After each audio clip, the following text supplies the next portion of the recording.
and welcome to another podcast with me, the Theatric Dyspraxic. My guest today is going to be Adrian Taylor, and we're gonna talk about dyspraxia. There we go, my beautiful angelic voice. Hello, Theatrics, and welcome to another episode of my Theatric Dyspraxic podcast.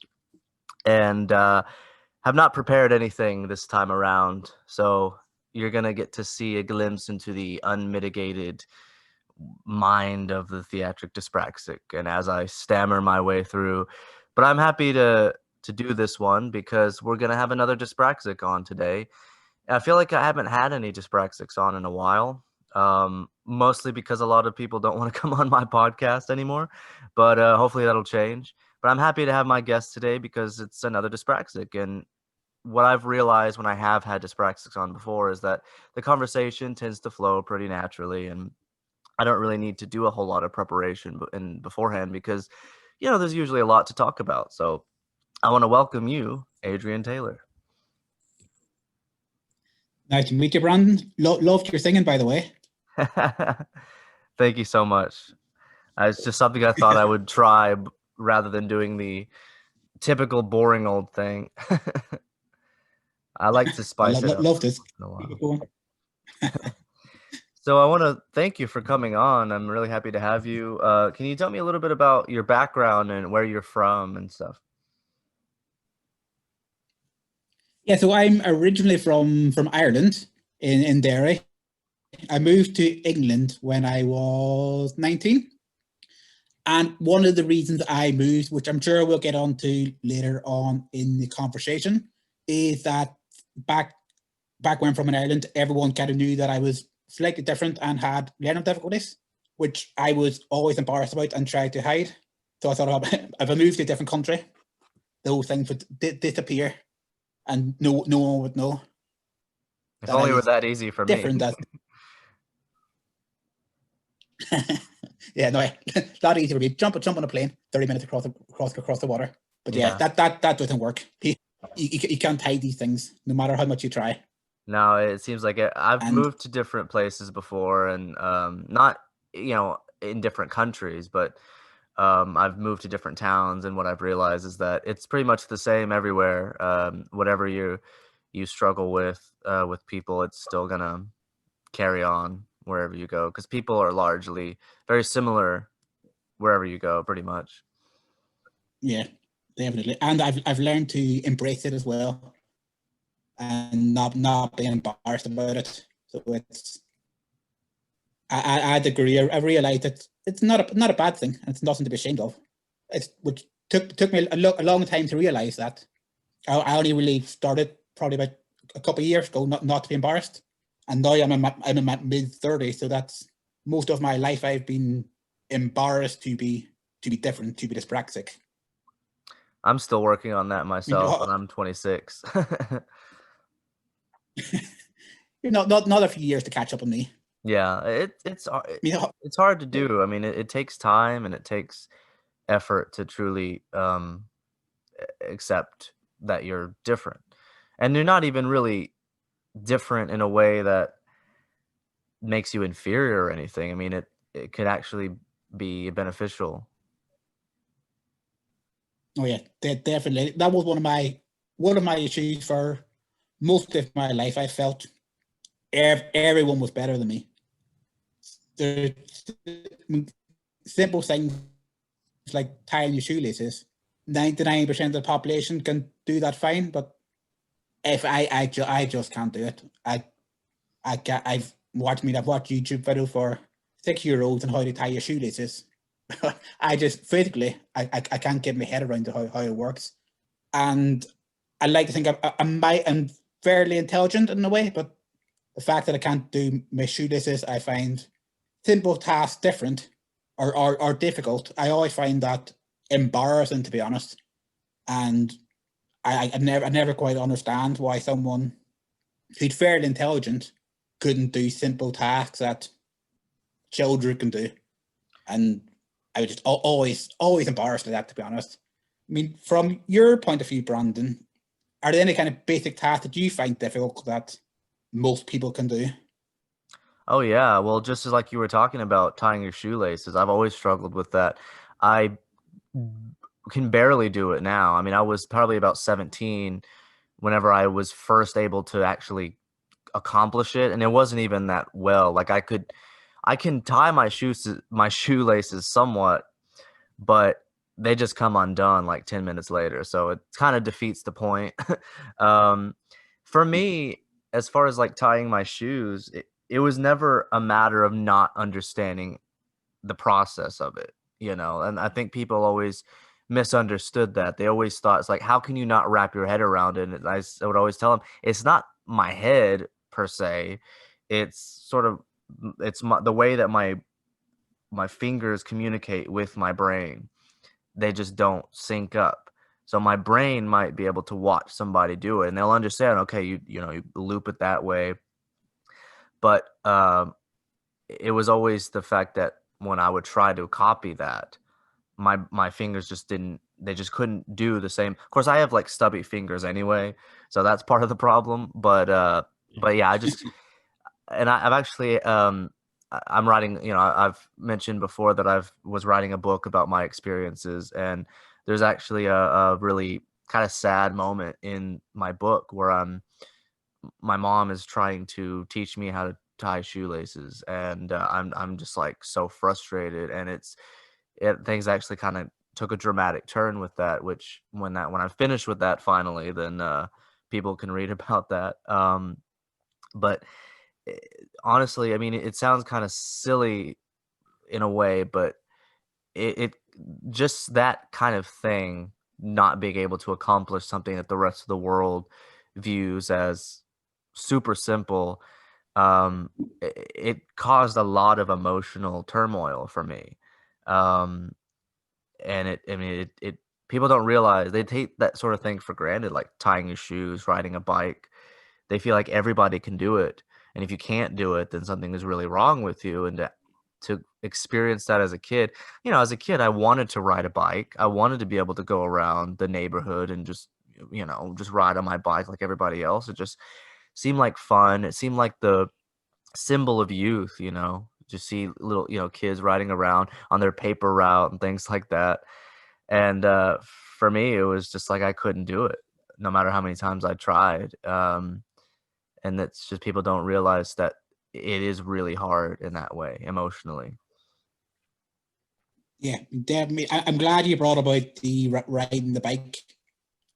That you had struggled with that as well. I mean, that was one of my major issues. Even to this day, to be honest, I can ride a bike, but I don't find it easy. But growing up, I would get on a bike and just wouldn't even go, just fall straight to the side, and it was. I mean, I laughed about it at the time, just so I didn't feel awkward in front of everyone. I didn't want people think it upset me, making jokes about it. But inside, I was feeling, I was just feeling sad, to be honest, and silly and stupid. And I know, as a grown adult, knowing that what dyspraxia is, I had nothing to be embarrassed about. But you know yourself, Brandon, growing up as a child, children and even adults, if I'm being honest, don't understand dyspraxia and how it affects anyone. Could, I mean, I'm not sure what it's like where you are, but where I am from, it's a very not many people know what dyspraxia is. To be honest, there are very few people that, if you mention it, they even know what it is. I've mentioned a few people and they thought it meant dyslexia. Oh And yeah. We've all been there. yeah, two completely different difficulties, and both equally hard for the person. But in comparison, dyspraxia, no one knows anything about dyspraxia. And if it's one thing that, it's one thing I quite like about this podcast that I've just discovered. Hopefully, it kind of gets the words out that dyspraxia is a thing, and it's not someone just being clumsy, or someone being lazy, or someone just not being very intelligent.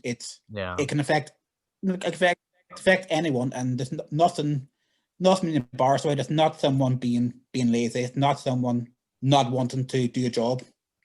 It's just someone's brains wired differently, and their hands, their legs don't communicate as other people does, and it's difficult to be honest for even on a day-to-day basis as an adult. It's there's I'm getting better at hiding things, so I found workarounds to, like, back to the shoelace example. All I can say is that Velcro is a lifesaver. It's the best thing ever, Velcro. But yeah, it just simple things like tying shoelaces, simple things as, I mean, this might be simple for most people. It's even fold up letters and put them in an envelope so you can see the address on the window of the envelope. It's even things like that, just folding over a simple letter, putting it in an envelope. Might take someone 5 seconds, but that might take me 30 seconds to 2 minutes. And even then, the letter it's folded four different directions, and it just doesn't look. It looks like a young child's done it. Where I've tried my very, very best to fold it in the right way.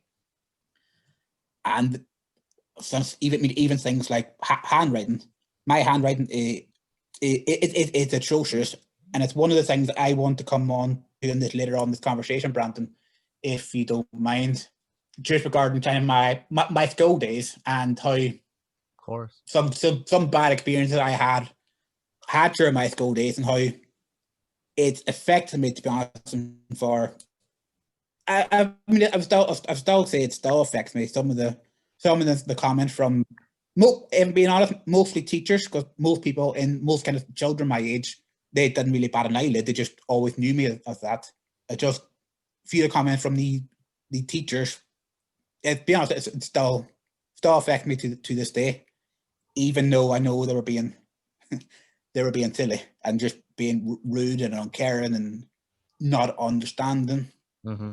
And the fact I was diagnosed with dyspraxic quite young, if I'm being honest, so I was quite lucky in that regard, because I was quite, I don't want to think of quite the fears of dyspraxia, but my dyspraxia is quite, it was picked up really, really early, which I am glad about.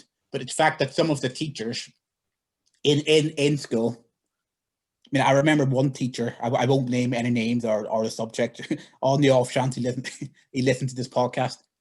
But yeah, during one of my class lessons, I was in a class, and I was trying my very, very best to do my homework, do my handwriting. And I must have took me, I don't know, at least an hour to write just a standard page. Page most people would probably take 10 to 15 minutes, and their writing would be good. I spent an hour trying my very, very best to do the best writing. Handed the homework in the next day. The teacher looked at it straight away without even really reading it. Just told me, I didn't try. Your handwriting is terrible. A 5-year-old could do better handwriting than this. You didn't even try. Eesh. And as a 14-year-old, a teacher saying that in front of the whole class, it destroys your confidence, to be honest. And I just thought, why even try? Which I know is not the right attitude from my point of view. And if it ever happened to my child, I would say, don't let it get to you. But as a 14 or 13-year-old child, if your teacher says it in front of your class, you write like a child. It destroys. Honest. And I remember, I didn't cry in the lesson, but I remember going home, lock myself in the bedroom, and just being in tears and all night, to be honest. And from there, my school life in that life, I mean, I failed all my exams in school. I failed everything. And I might be wrong, but I can almost pinpoint that moment from when I stopped trying. And luckily, when after I left school, I went to a different college, and things picked up, and I ended up getting a degree from university. So I know I don't want to say I'm a genius, but mildly intelligent to I shouldn't be failing my kind of early exams. And I can pinpoint it to that one moment where that teacher said that horrible thing. And I mean, even now, I'm getting fairly emotional about it, to be honest. At any time I think back about it, it makes me feel emotional, to be honest. And yeah, it's good to get it out. That I mean, I've never really talked about it since about, I don't know, 20 years ago, from when I left school originally. So yeah, it's been, even though it affects me massively, to be honest. And any criticism I get, whether it be, well, it means obviously sometimes criticism is good, criticism is justified, but that any criticism I get now about anything, and I'm still super paranoid regarding pretty much everything about me, to be honest. I'm paranoid about how I look. I'm paranoid about how I talk. And this is one of the reasons I volunteered to do this podcast, is I want to get out of my comfort zone. So this is something that I'm used to doing lots of video calls from work and things, which is fine. But this thing is kind of out of the ordinary, putting me out of my comfort zone. And that's one of the reasons I volunteered to do this, so it gets me out of there. And my general day, I always want to almost obviously improve. But yeah, that one incident, and I'm sure that teacher thought, after I said those comments, he probably didn't even give it a second thought. Probably never thought about it again in his life. But that one comment through my childhood, and even though now, as I said, I'm mid-30s at this stage. Even though that one comment still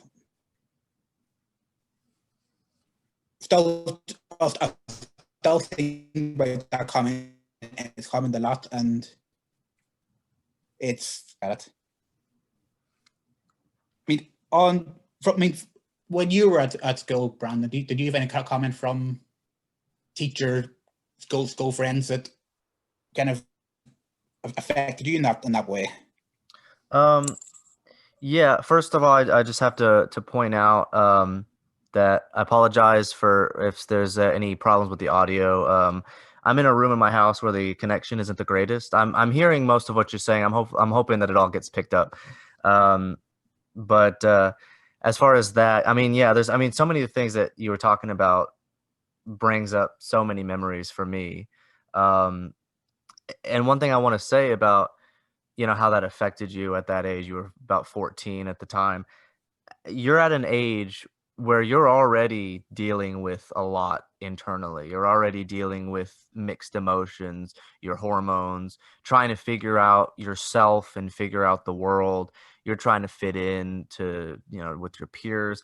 I mean, it's such a crucial time period of your life. It's one of the most crucial periods of your life, from your just during your adolescence. And so to have people say stuff like that just shakes your confidence, it just makes it so much worse when you, on top of what you're already dealing with, just what everybody deals with as a teenager, to have people shame you like that in public. And I think that's terrible that the teacher did that in front of everybody. If they wanted to give you some kind of constructive criticism, or they wanted to inquire about your struggles with something, they should have done that in private. But to do that, to embarrass you in front of everybody, I don't know why teachers do that. And unfortunately, I've heard lots of similar stories from dyspraxics, and I've had many stories like that in my own life. I had a teacher in fourth grade, and again, I talk about this in my book. I had a teacher an art teacher in the fourth grade. We were doing origami, and I could not do it. And we did it for like 6 weeks or something. We spent a long time on this unit of origami, and I just could not do it. I couldn't fold anything that they wanted me to do. The only thing I remember was a crane. I think there was other stuff they wanted us to fold, and I just couldn't do it. And the teacher called me stupid, in front of everybody. She said, "Nobody can be this stupid."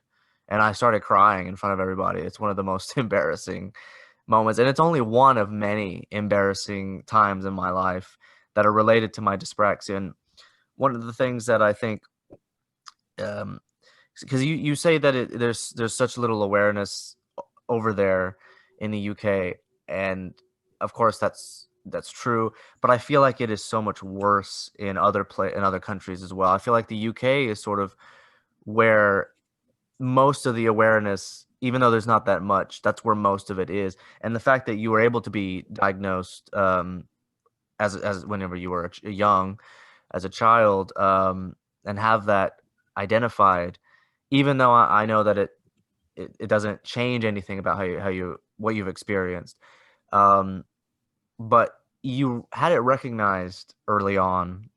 And like for me and pretty much anybody in America, or most people in America, n- it's the same as far as people not understanding it, but even like the professionals don't understand it. And again, for me, I mean, people thought that I was on the autism spectrum, because I was struggling. And for me, I was struggling with so many different things, like my speech and my handwriting and all these different things. And all anybody ever did was either make fun of me for it, or act like, what's wrong with you? My family didn't really understand it. My brothers used to make fun of me all the time. My mother was always sort of like, why can't you do this? And at school, it was the same. The teacher who called me stupid. I had other teachers who kind of humiliated me in front of the class.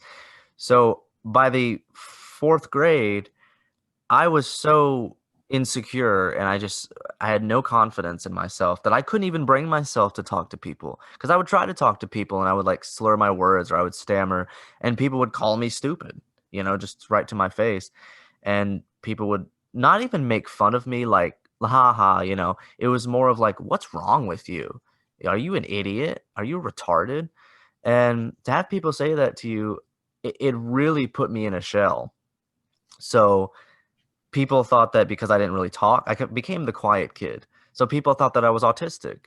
And that, I mean, there's a reason why I decided to write a book about my experiences, and a large part of that is to do with what my experiences were like with my mental health, following that label, and having not understanding what was actually going on. Because I was 17 when I realized that I was dyspraxic, and I learned it on my own. I actually heard about Daniel Radcliffe being dyspraxic, and that's how I first learned about what dyspraxia was. And I literally started tearing up, because I just thought, finally I understand what's wrong with me. Why I have all these struggles.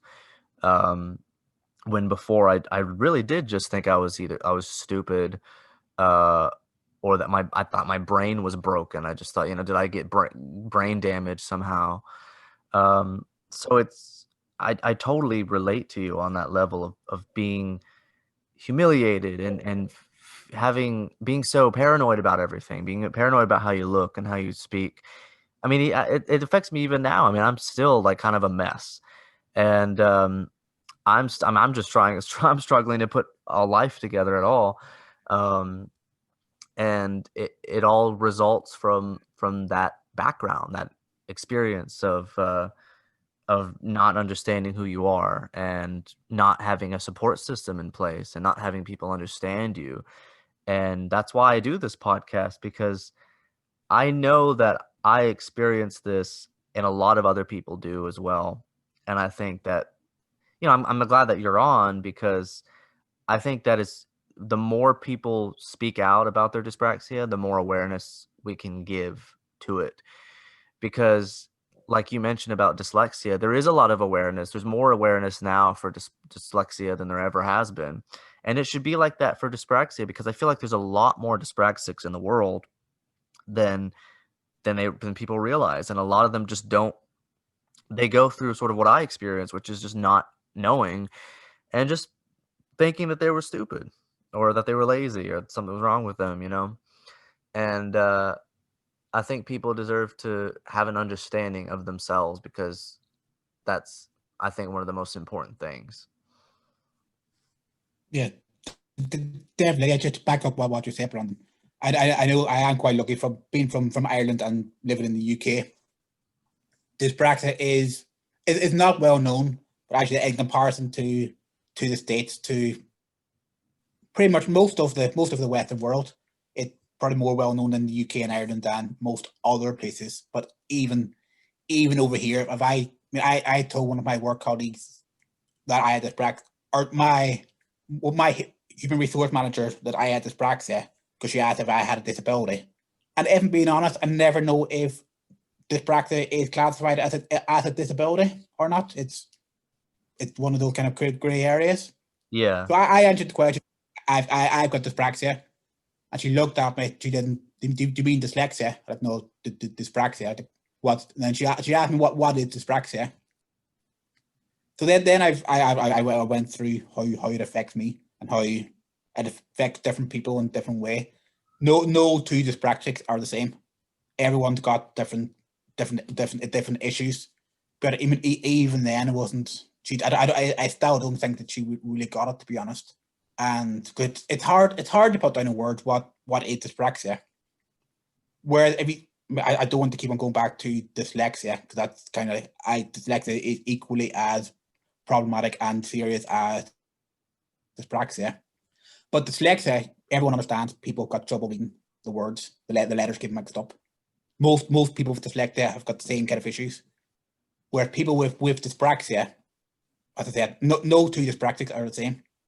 If me and you sat beside each other in a room, Brandon, and talked about our individual issues, I'm sure we have some overlap, but a lot of them will be completely unique to me and you.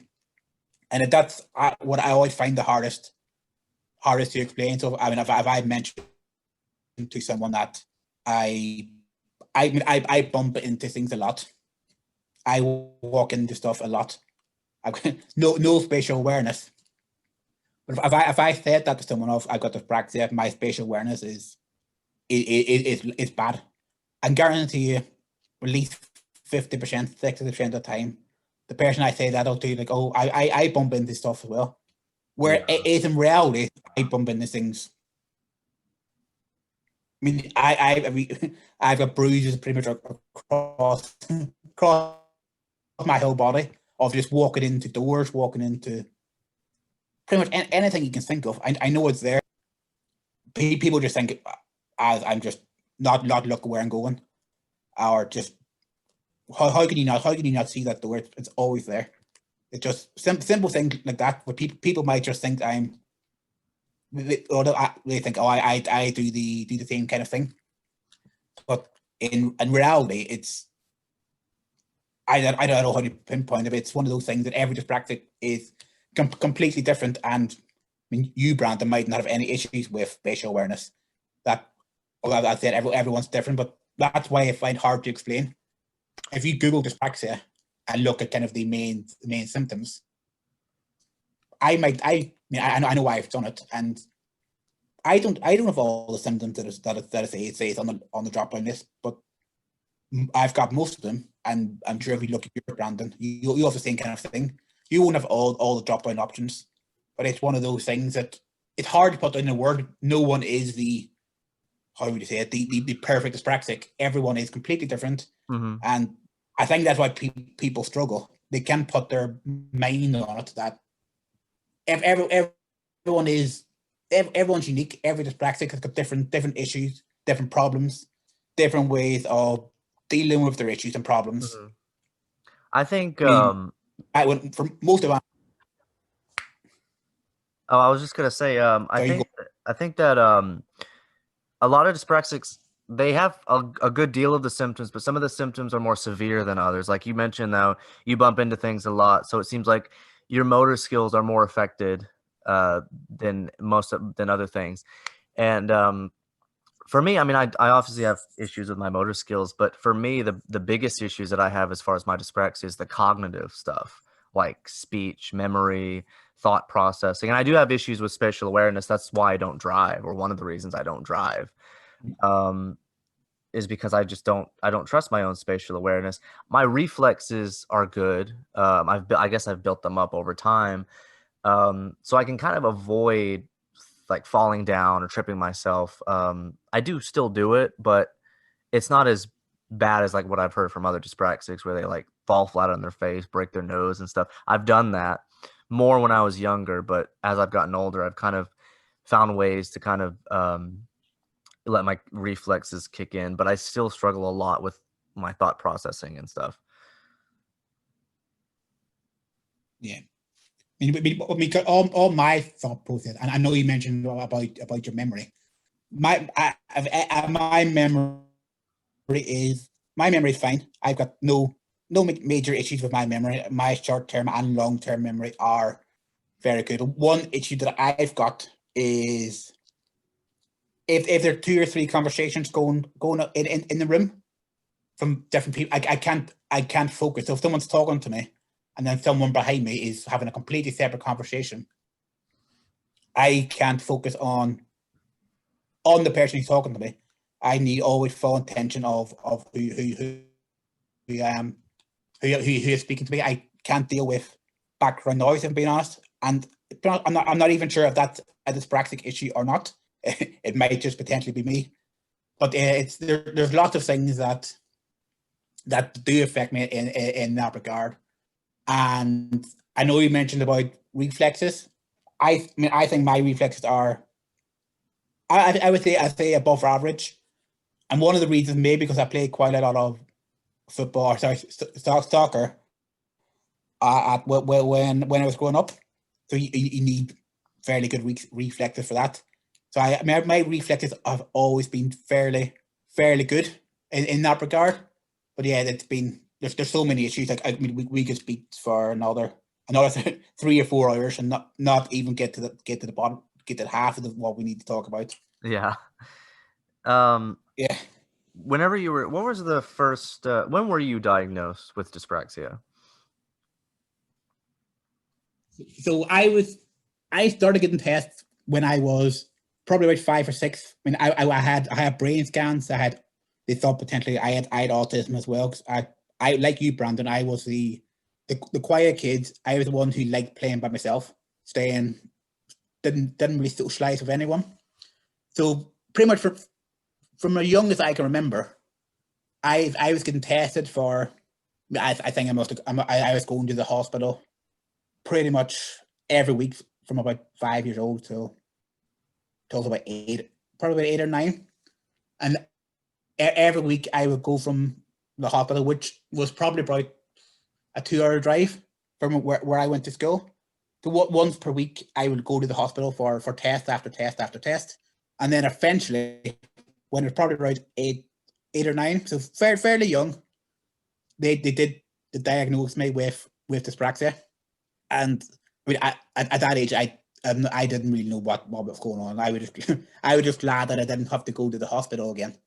But yeah, I was just diagnosed fairly early, and then from there, I received some support. So first thing they done was send me to speech therapy. So like you, Brandon, I've still got a stammer at the moment, and my speech was very bad when I was younger. People just couldn't understand what I was saying. And what they also got me was to help. They gave me a laptop to help me on my handwriting, so I wouldn't have to handwrite in class in kind of primary school, which was great. But then when I left primary school, went to a secondary school, so the next school up, I completely got rid of that laptop because I was embarrassed. I didn't want to go to a new school and be different to anyone else. So I got rid of any support I had for dyspraxia. So I got rid of the laptop that I had. I went into a brand new school where no one knew me and started from scratch, basically. Started with my handwriting, had no extra support in class, no extra support in exams or anything like that. So yeah, so I was diagnosed fairly early, probably around 7 or 8, and the initial diagnosis was good. I got support up until 10 or 11, but yeah, once I left my primary school to go to my secondary school, I had no support from 11 onwards in any. So I knew what I had, but back then dyspraxia was even less known, and I might be showing my age here, but we had no internet access. I couldn't Google what is dyspraxia. I just knew I had some kind of something wrong with my brain, which I couldn't put them down in words.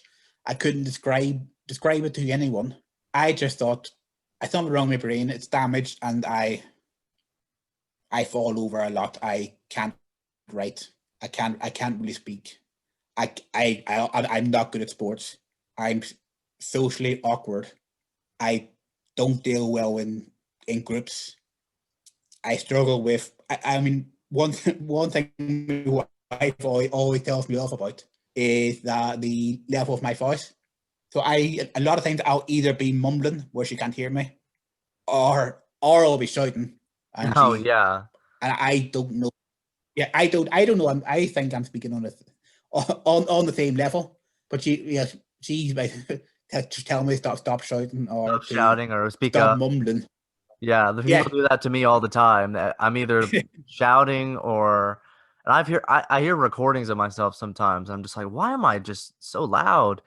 You know, because you don't even realize as you're speaking the volume yeah, of your voice.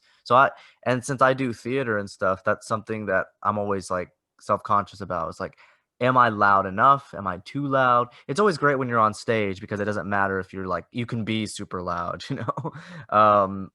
But if I have to be quieter, it's hard to tell if I'm too quiet or if there's going to be feedback in the microphone. yeah. Definitely. I So, mean, oh, sorry. Did you? Yeah, you go on. Sorry, oh Brandon. no, what were you gonna say? No, all I was going to say, I was going to give you a bit more about my kind of work history and kind of more experience that I've had once after I kind of left the education sector and started working pretty much. So I mean, so after I finished my education, I went to England, as I said, to go to university, and I ended up doing a business management degree. Again, I done that without any support. I didn't once tell my university that I had dyspraxia, so I done it all literally without any support, which is something I'm really proud of, to be honest. And I also kind of regret, because if I had have told the university I had dyspraxia, they would have given me extra support. But again, as I said multiple times on this podcast, I was embarrassed and didn't want anyone to know that I was different in any way. Well, after I left university, my first job after I left university was just a very basic standard first job after leaving education, somewhere to get my foot in the door. But yeah, I remember I was sacked after 2 months for basically being too slow.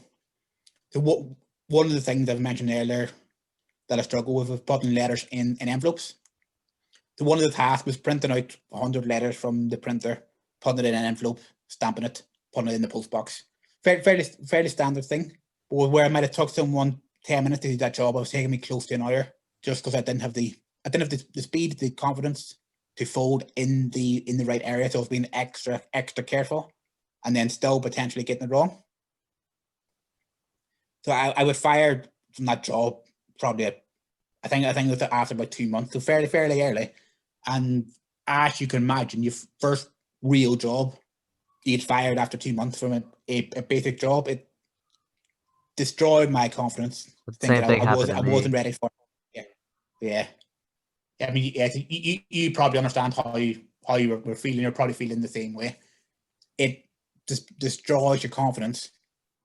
I was thinking to myself, if I can't do a basic administration job, what can I do? So I can't do anything. I can't do manual labor. I'm not built to do manual labor. I don't have the skills to do it. I'm not strong enough. I'm not good at building stuff. what can I physically do if I can't do a basic admin job with like that. But luckily for me, about 6 months later, I got a really good job where the employers were very understanding, and luckily in this job that I got after that one, it was just a lot of data entry, which is, if I'm being honest, right up my street, because I can use a keyboard. I'm a fairly efficient typer. So that's right up my street in that regard. Yeah, and from there it's almost gradually went up. So at the moment, I am currently a project. I run a multi-million point project in the city of London, and me from someone who got fired from an admin job for not being able to print and put someone in an envelope quick enough, to get from that to managing a multi-million point contract within 12 years. It does show that you shouldn't let dyspraxia get the better of you.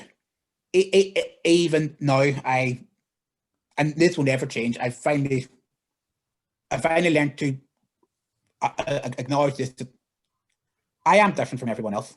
I am slightly weird, and it's something I've always tried to hide, but recently I've just embraced it. So I struggle with social cues. Sometimes I struggle in meetings that I got in work. So I've got, especially due to the current lockdown situation, I do quite a lot of video calls, and sometimes I find it difficult to know when to jump in and when not to jump in. And so that's something I've just learned to embrace. People gonna either take me or leave me. Not everyone's gonna like me. I've learned to accept that.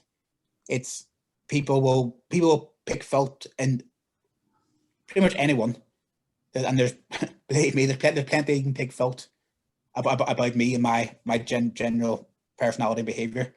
But it's just one of those things that I've learned to embrace, that no one's perfect. And you gotta just be yourself. You can't change yourself. You live yourself, live your life, and don't let dyspraxia get you down. And one of the things that I would like to bring up, if you don't mind, Brandon, I know I'm going between topics quite a lot here, so I do apologize. That's okay. But I've had, I don't really say severe mental health issues, but my whole life I've kind of suffered from depression and anxiety. So I always, on at least a daily basis, if not, I probably say a daily basis. But I feel down about myself. I feel sad for no reason, and I've learned to put a front up. So if you ask any of my work colleagues what's your opinion of Adrian, I can pretty much say they'll all say, oh, he's very happy. Nothing ever gets him down. He's always happy about everything. He's a happy Irish leprechaun, as they like to call me. But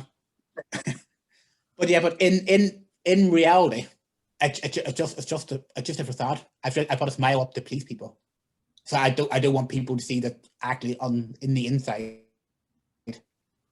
that I do find it tough. And then sometimes when I get home, unfortunately, my wife sees the grump in me. She sees when I get home, and I can let guard down. Yeah, and it's tiring, to be honest, of feeling so, trying to put up a facade to everyone else to make them think that you're always happy. And I mean, I've got social anxiety as well. So for example, on Facebook, I don't like to use it that often, but sometimes someone will tag me in a post as a joke, and I I take it the wrong way. I think, oh, why did you tag me? Do you really think this? Do you really think this about me? When I know in reality that they only ever mean it in a jokey way. So it's even things like, or even if I send someone a WhatsApp message or text message, I can see that they've read the message but haven't responded back quickly. My initial reaction is, why have they not responded back? Why have they not done anything? So it's a thing to get. If I upset them, if I done something wrong, there's just so much things that get me down, to be honest. And I've also got the, I can't remember the right phrase for it. It will come to me. But pretty much all my whole life, I'm getting ready. I feel like I'm getting ready to find out. So I'm getting ready for my son to think, oh, he's not maybe a good imposter syndrome or something. Yeah, that's it. Thanks, Brandon. Yeah, so yeah, imposter syndrome. So I'm thinking that my son thinks, oh, when he grows up, oh, I don't have a very good daddy, or my wife will think, oh, she'll find someone better, or my job thing. I'm just waiting for that one day I go into work. Say, actually, Adrian, we do look into your work and you're not very good at all. We're going to let you go. And I mean, there's no indication of any of that's going to happen. All my feedback at work is always positive. I'd like to think I've got a fairly happy marriage and a good dad, but I'm always waiting for something to go wrong. Yes, actually, brand imposter syndrome that I find it's difficult, and I don't know if that will ever go away. If I'm being honest, I hope it does, because it's tiring and hard. But yeah, it's something I don't know if will ever go away. Especially since you have a lot of things, a lot of really good things in your life. I mean, you have a happy marriage, you have a son, you enjoy being a dad, I'm sure, and you enjoy your job. I'm sure. I mean, you want to enjoy it. You just want to be able to just enjoy it and not feel this insecurity that you're unworthy of the life that you have. I could understand. I mean, I can't say that things have gone quite as well for me. I mean, I don't know about the future, but I'm sure I would feel the same way. I mean, even I feel that way whenever I'm doing like a play or something, if I'm acting and I get a lot of praise. If somebody says, "Oh, you're really good," or people compliment my writing, um, I always just feel like, oh, they're gonna find out that I'm really not good, that I'm a hack. They're gonna find out that I'm not really good at all, and I've fooled them somehow, even though I'm not trying to fool anybody into anything. But you get that feeling like you're putting on an act and you're somehow tricking people into thinking that you're a certain way. But no, you really are kind of that way. But you just are so used to thinking bad about yourself and thinking negatively that when good things do happen and you receive some kind of praise, that it's somehow wrong, or people are misled somehow.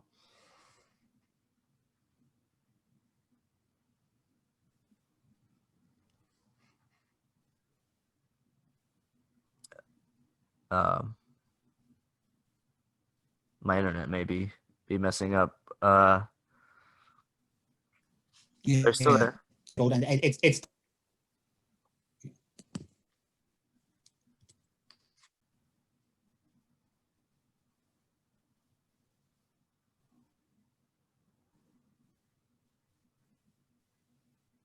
Hi, Brandon.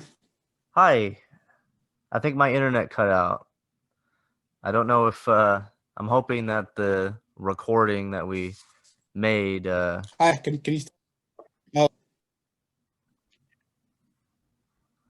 I apologize to everyone. I'm hopefully it's still there. having If not, we can technical. arrange to do it again. I'm having. Hello. Oh, you're still there again. My internet Stop. cut out. Kicked me out of Zoom. I'll tell you, this will be the last time I ever record my podcast in my bedroom, because I did not realize how horrible the internet is in here. Um, I forgot what we were talking about because of all the technical issues. I hope everything recorded. I'm here. Me too. We were talking about me having imposter syndrome and how tired and everything is. That's right.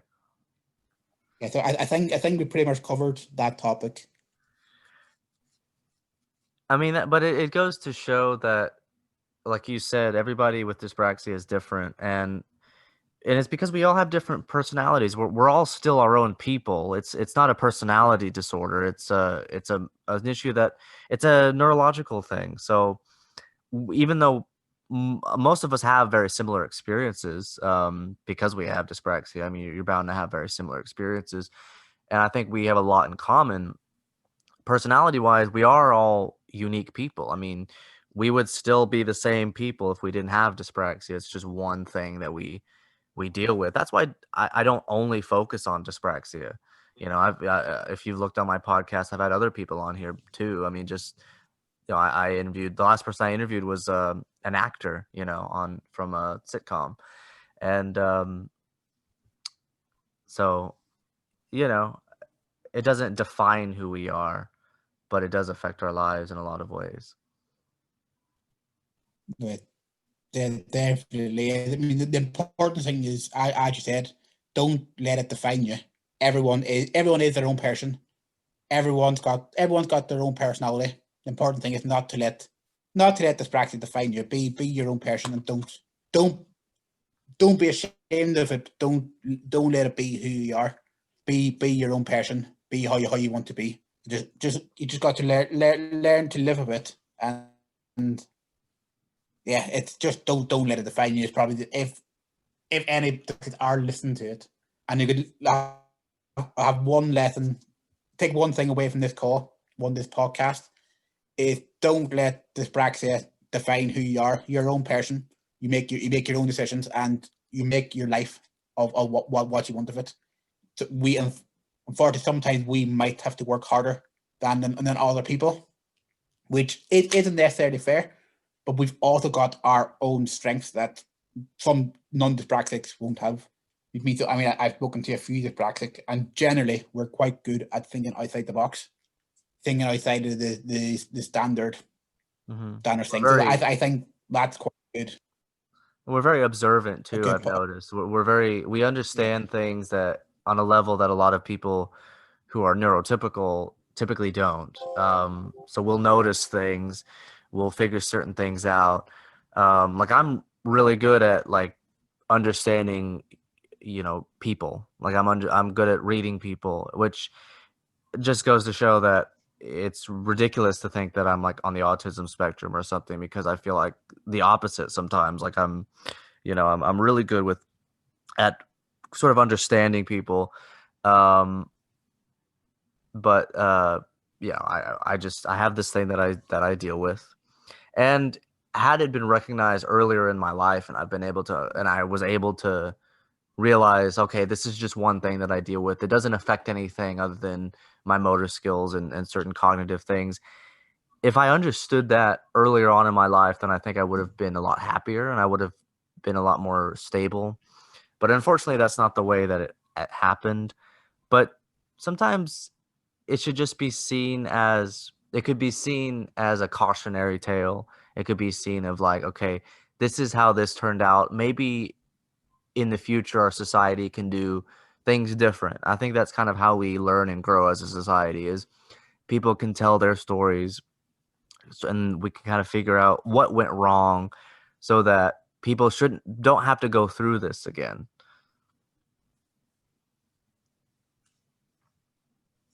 Yeah, 100%. It's just being you, making just be. I find this great difficulty, but just being happy in your own skin. Just realize you are who you are, and I'm not reading people. I'm probably not quite as good as you, Brandon.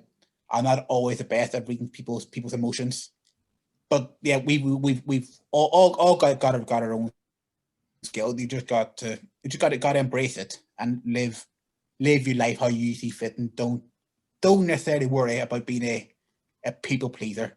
You stick to your own personality, your own opinions, your own values.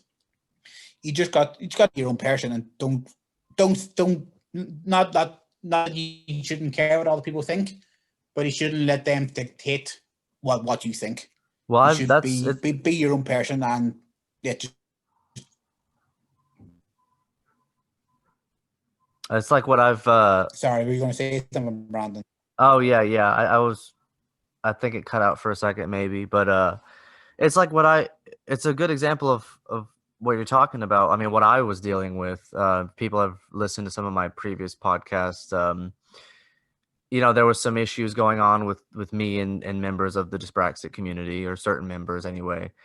And even though I lost some friends and I lost some supporters and I had a lot of people upset with me, I still stuck to my guns, and I knew that I couldn't please everyone, and it's important to stay true to who you are and stay true to your values.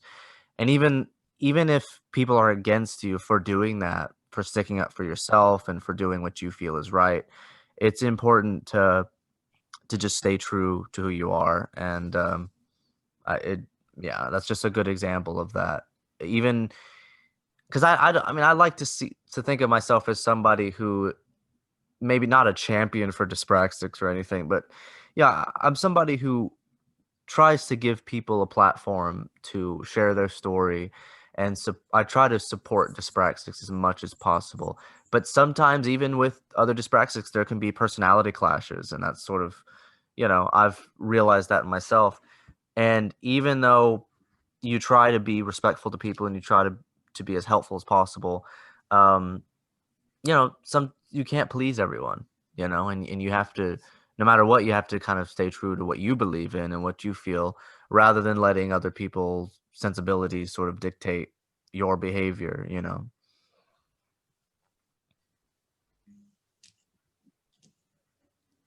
Yeah, definitely. I mean, I don't like go around to probably similar to yourself, Brandon. I don't like purposely upsetting people. I'll try and stay away from potentially sensitive subjects. So, what's the old standard? Don't talk about politics or religion.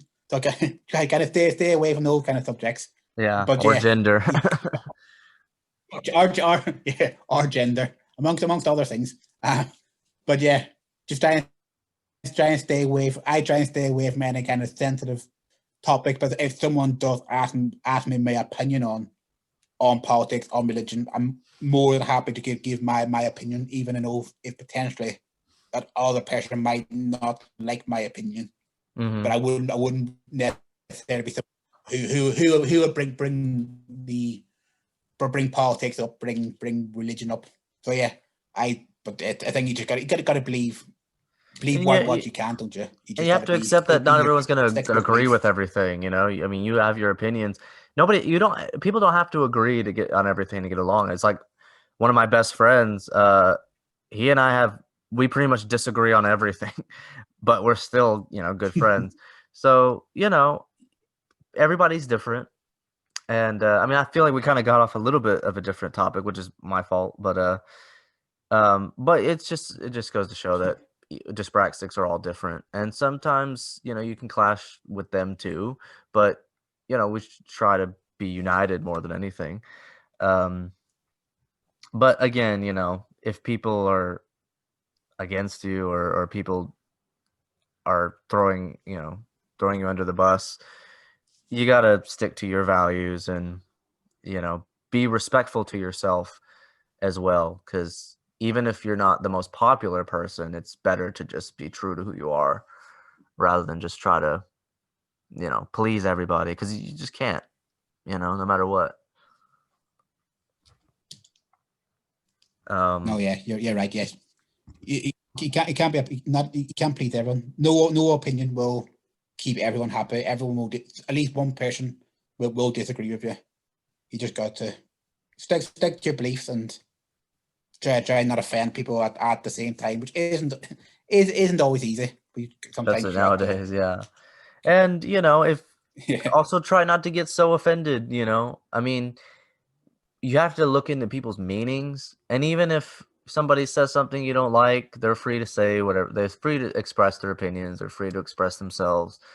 And if you don't like it, well, you don't have to look at it. You can kind of walk away. Um, but don't take it out on the person, because they may not be a bad person for saying something that you disagree with. Um, so you mentioned to me before that you are also a marathon runner.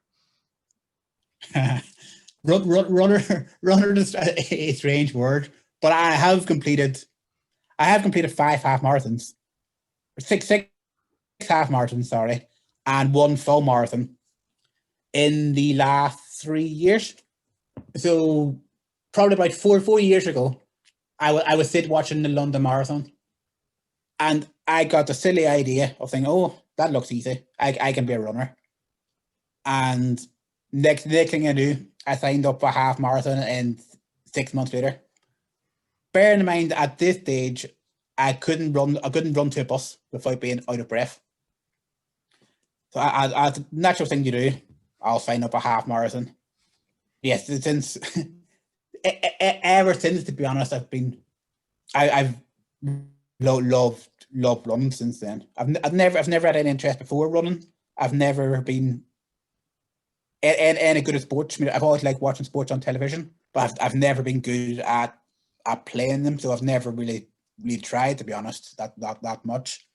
But I've started up. I watched the London Marathon, thinking, oh, that looks easy. What could be so hard?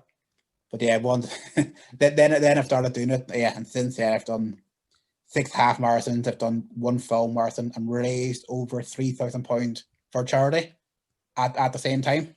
Wonderful. In so yeah, I think it's one of those things where, and one of the reasons I decided to do it, and one that helped me a lot, is it's helped with my mental health. If I'm being honest, it's one thing that I can get out on the open road, go for a run for 30 minutes, an hour, 2 hours, and just think about nothing. No worries. I don't have to worry about my home life. I don't have to worry about my work life. The only thing between me and me in the road, and whatever podcast I'm listening to at the time, or whatever music on my headset. But yeah, it's one of the things that most I really enjoy, to be honest.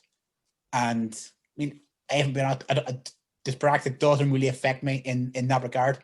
I know I said I'm quite clumsy earlier on the podcast, but I can run, and as long as I can run in a straight line, and I don't have to maneuver around people or move around objects. I'm fairly fine and things like that. So I know you mentioned earlier, Brandon, about people potentially falling over when they're walking. That's something that's never affect me. It's more the bumping into things that's been my biggest issue. But yeah, running has been, it's been, I hate to use the word, but it's been a lifesaver in my mental health and my physical fitness as well. Oh I mean, as I yeah. said before, I couldn't run. If I had to run to the bus, if I had to run 100 meters to the bus, I'd be out of breath for for, for 3 to 4 minutes. And that's kind of how unfit I was. And so yeah, it was a big step to go from that to go for a half marathon in 6 months. And one of the things about me is that I'm incredibly stubborn. If I say that I'm going to do something, I don't back out. Whether that's even to my detriment, and I instantly regret it. But as long as I tell one person that I will do something, I can guarantee you that thing will happen. Whether I whether I want to do it or not, I'm not. If I'm incredibly stubborn in that regard. I won't. If I say them out loud, it's a promise, and no matter what happens, that won't be broken. I think that's Yeah, a so good trait, though. I think it's a good quality. I mean, you follow through with things. You don't back out. You're not a quitter. So I think that's a good thing to be. Unfortunately, I'm not exactly the same. I mean, I generally am. If I make a promise to somebody, I usually follow through unless I forget, you know. But now it have to be something like small and minute for me to forget about it. But I'm not really very good. I don't know if it's a dyspraxia thing. I think dyspraxia might affect my endurance. So sometimes I run, but I'm not very like I have to take breaks. Like I'll run for 5 minutes and then I'll have to walk. But I could walk forever. I mean, I could walk. Um, I would love to do like a walkathon or something. That would be cool because I can walk and hike for hours. But if I have to run, it's like I'll run for 5 minutes and then I'll walk for 10 minutes and then run for five more. You know, I have to take breaks. But I think it's great though that you're doing that, especially whenever you're doing it for charity. Because you know, I actually looked at your Facebook and you were raising some money for Alzheimer's and dementia, correct? Yeah, yeah. I've done quite. I've done for a few charities.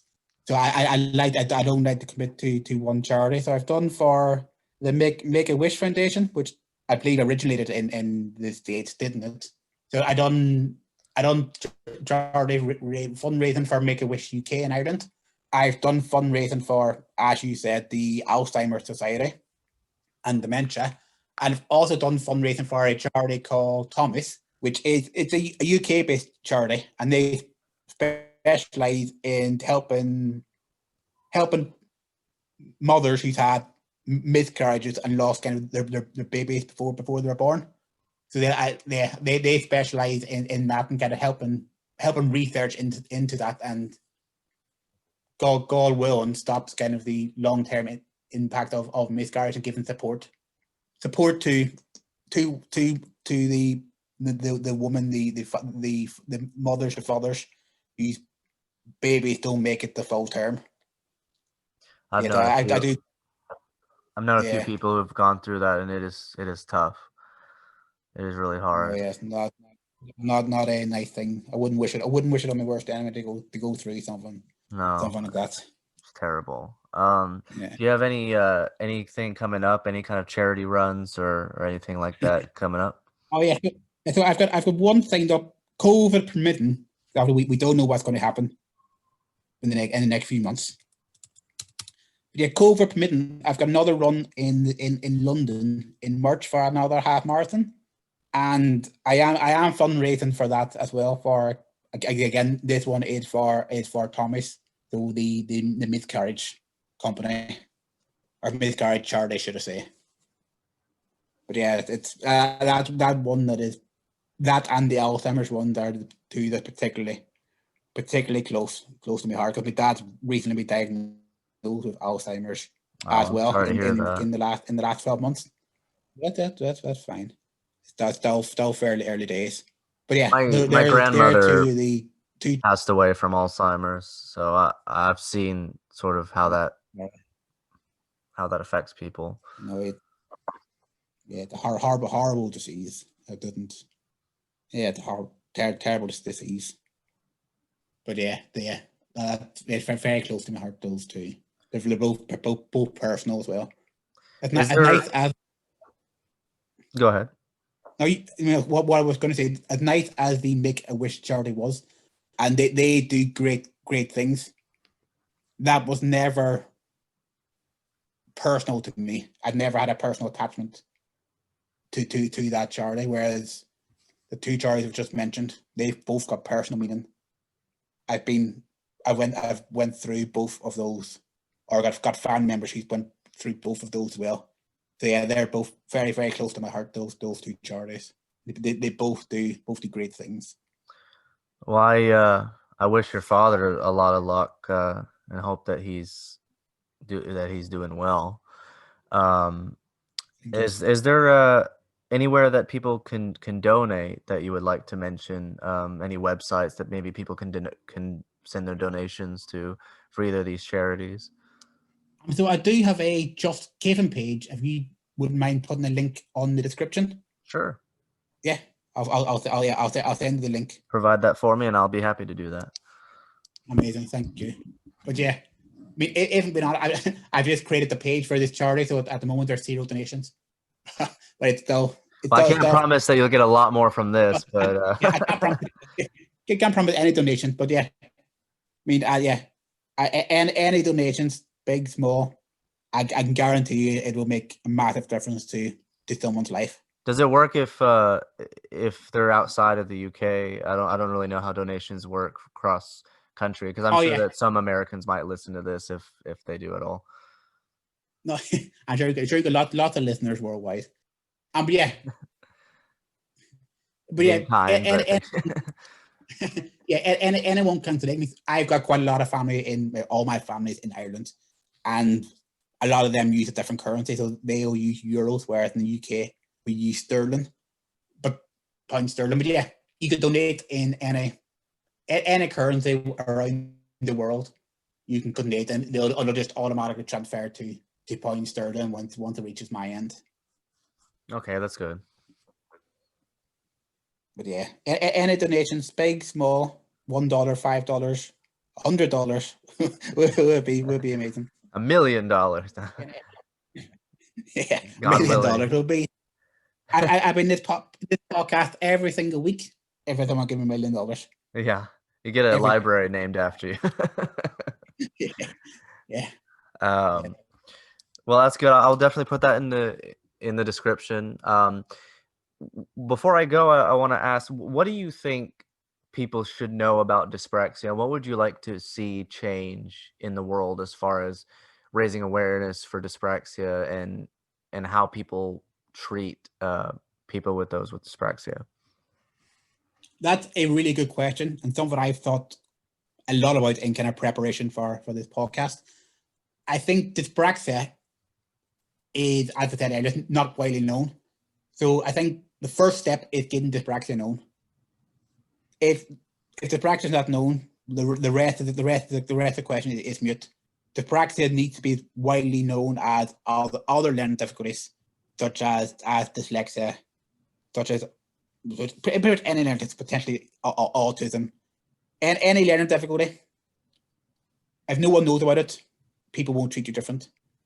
And so, yeah, first point is dyspraxia being more widely known and the impact it has on people. And then it's just for people to be understanding, people to be aware that you're not being lazy, you're not being silly. You just wired slightly differently. So just people to respect you, people to give you time and understanding, but at the same time, don't necessarily treat you different to anyone else regarding other things. So don't be afraid to tell someone else that if they're not doing a job good. Don't be afraid to just treat them like a normal person, because dyspraxic people they're the same as anyone else. They've all got their own personality. Sometimes you might be lazy, just because you're being lazy. You can't blame dyspraxic for it. Just don't be afraid to treat anyone treat anyone as an adult, but just be understanding that sometimes that their brain might be wired slightly different to yours, and just to treat everyone how you would like to be treated. No one likes to be told off for something that potentially it isn't their fault. So just treat people like how you want to be treated, and just respect people that we are different, but we are real people, and we can't all be lumped into the same category. So I think you mentioned earlier, Brandon, your personality is different to my personality. It's different to X's personality. Everyone's different. Everyone has got their own foibles. Just treat everyone as a person, basically, and just be aware that they might be slightly slower than the average person in certain areas, but don't treat them as differently as you would treat a non-dyspraxic person in kind of the general day-to-day life.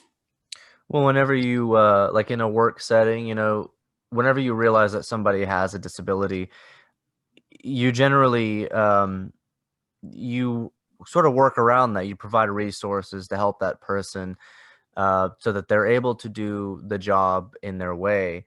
And I think that's something that needs to happen with dyspraxia as well, is that because if you give us time and patience and understanding, and you help us out whenever we need help, and you just provide us encouragement, then it can certainly help you. I mean, I've been in jobs. I've had only a couple of jobs where I've had people kind of understand that there's things that I just struggle with and that I just need a little bit of time. And most dyspraxics over time, they do get the hang of it, and they do actually do the job pretty well. And in fact, they do the job very well because they generally work harder, and they don't slack off as much. So it can actually be a good thing to have a dyspraxic. But at first, it might be the first couple of weeks or first month or so, they might just need a little bit of help, and they might need more thorough training, and they might just need a little bit more time to complete certain tasks. And just treat them with respect. Don't treat them like they're stupid because they don't understand something or they forget something or they struggle with something.